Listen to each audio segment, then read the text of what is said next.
Buku besar adalah buku catatan akhir atau book of final entry yang merupakan kumpulan rekening-rekening neraca dan rekening lugi laba.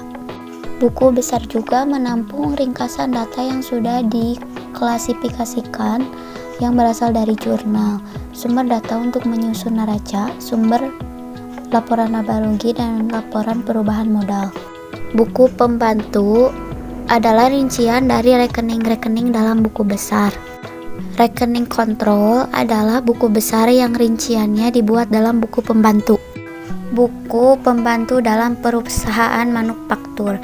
Yang pertama ada buku pembantu persediaan, yang kedua buku pembantu piutang, yang ketiga buku pembantu utang, yang keempat buku pembantu harga pokok produk, yang kelima buku pembantu biaya, dan yang terakhir buku pembantu aktiva tetap.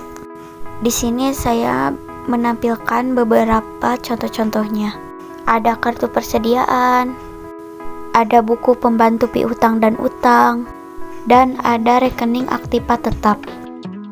Formulir rekening buku besar. Yang pertama ada rekening bentuk biasa dan contohnya.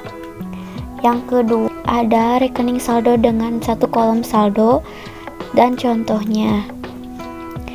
Yang ketiga ada rekening saldo dengan dua kolom saldo dan contohnya. Yang terakhir ada rekening dengan saldo lama dan saldo baru. Ini contohnya. Klasifikasi rekening yang pertama ada berdasarkan laporan keuangan, meliputi rekening diklasifikasi sesuai dengan susunan dalam neraca dan diklasifikasi sesuai dengan susunan dalam laporan rugi laba. Yang kedua berdasarkan arus nilai. Klasifikasi atas dasar laporan keuangan.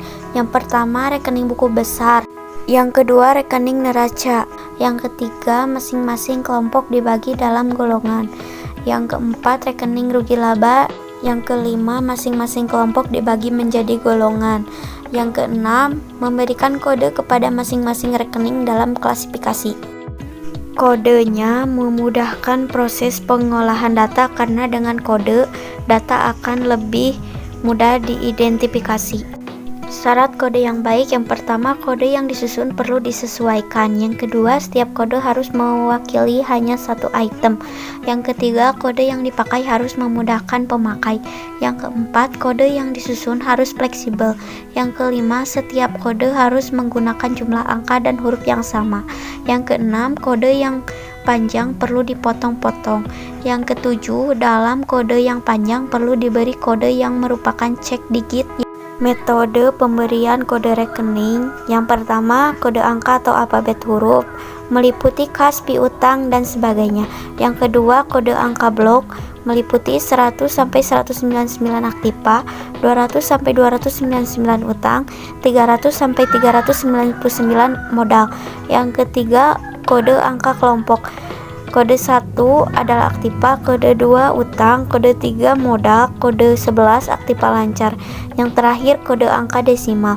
Kode 1 persediaan, kode 11 persediaan bahan baku, kode 111 persediaan kayu.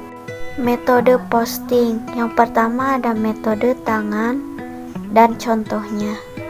Yang kedua ada metode posting dari buku pembantu dan contohnya. Yang ketiga ada metode posting langsung dari dokumen sumber dan ini contohnya. Yang terakhir ada metode tanpa buku pembantu dan ini contohnya.